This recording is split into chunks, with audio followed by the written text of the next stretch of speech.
It's the E-Commerce Minute, your daily dose of e-commerce, tech, and retail news with your hosts, Bart Mraz and John Suter. The E-Commerce Minute is a production of Sumo Heavy, a digital commerce consulting firm in Brooklyn, New York, and Philadelphia. Find us on the web at sumoheavy.com.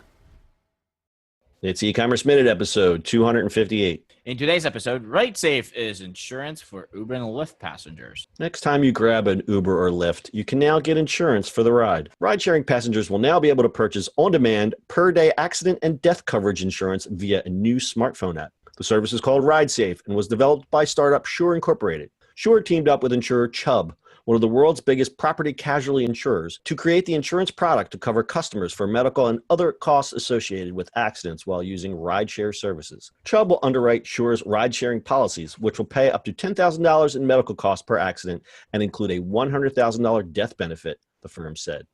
RideSafe works by connecting a customer's Uber or Lyft account to the Sure Insurance app, and once coverage is initially authorized, the passenger's ride is automatically insured. The insurance costs $2.40 for a 24-hour period.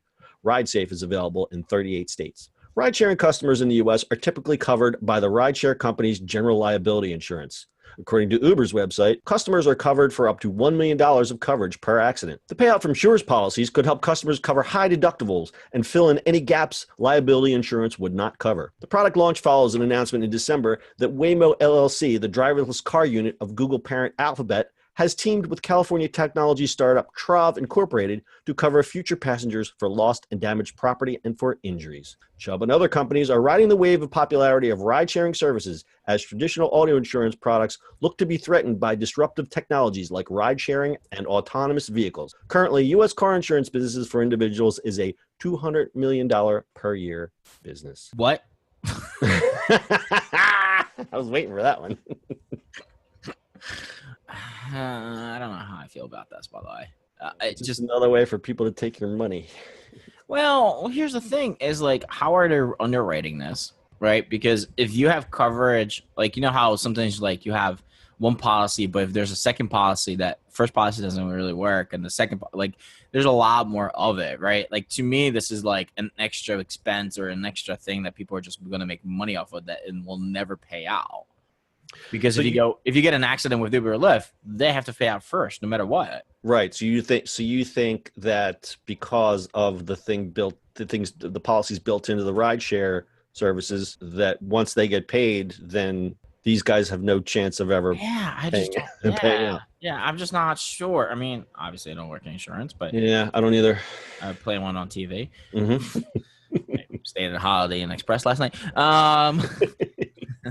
I just don't understand. Like, that's just, I don't know. I feel silly. Like, it's also like, I wish people did better job of, I know this is going to be a rant, but like on rental cars, right? Like Zipcar or any one of those, I see that coverage, right? Zipcar has a policy that you pay yearly for, but I wish there was somehow to do it when you do rental cars, because I don't own a car, but I rent a lot of cars when I travel.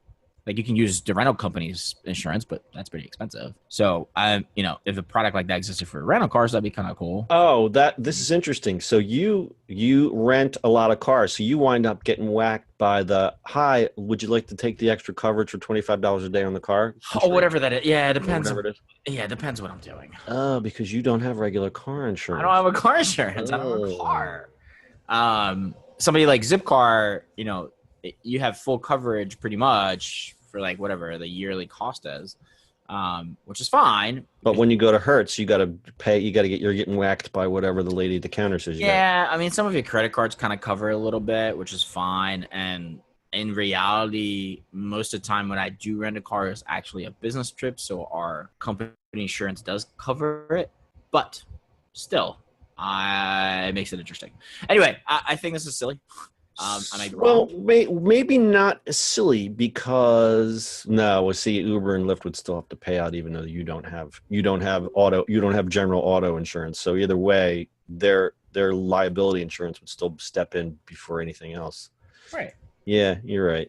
Like I said, I don't work insurance. Maybe it's something I feel like on surface, like real surface, it's just people trying to make money. Yeah, because I'm looking at this and I'm thinking, well, ride sharing's not going away. This could become a giant business, but again, how can Uber and Lyft be in business without having that type of insurance They have to in have place it. already? So, Absolutely, they absolutely have to have it. all right, So, interesting point of view, Bart. This hadn't really occurred to me when I was doing this story. you own a car. I own a car, and my insurance just went up. I have a big post-it note on my computer. Look for other Call insurance. unnamed insurance company because suddenly my insurance went up $65, and I have no idea why. Is it the stupid lizard or is it somebody else? It's not the lizard. It's the lady. It's the It's lady. the lady. It's the lady. It's the Ah. lady. I love the ladies commercials, but I don't know what's going on. So the lady's going to get a call as soon as I hang up with this podcast. So insurance companies will be collecting the data while the shift towards autonomous vehicles occurs. I don't know how far away that is. In Europe, it's probably a lot closer than it is here. Who knows what's going to happen in the next couple of years, but insurance companies, I think this is them just trying to say, okay, the auto insurance landscape is changing. What can we do in new innovative ways to keep taking that money out of the person's pocket? All right. Got anything else, Bart? I have no comment. No comment from Bart. All right. That's your e-commerce minute for today. We'll see you on the internet tomorrow. That's it for today's show. If you like the show, do us a favor and subscribe or leave us a review on iTunes. And don't forget, you can now listen to the e-commerce minute on your Amazon device. Just add e-commerce minute to your flash briefing. And finally, if you have a comment or suggestion or just want to say hi, find us on social media @Sumo Heavy.